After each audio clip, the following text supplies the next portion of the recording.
Ito yung gabi na nakahuli tayo ng 5 maliliit na tuna tapos isang goliasan. Kapag nasa the way na dito na natin hinahanda ang ating ganso. Para siguradong hindi makakawala ang ating nahuling tuna.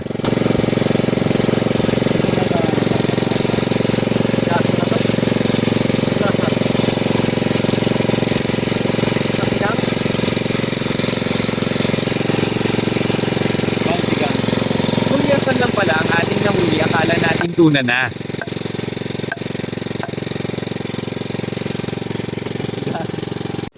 Ito naman ang pangalawa nating nahuli, talaga namang napakaganda ng ating padawi dito, sunod-sunod ang ating huli.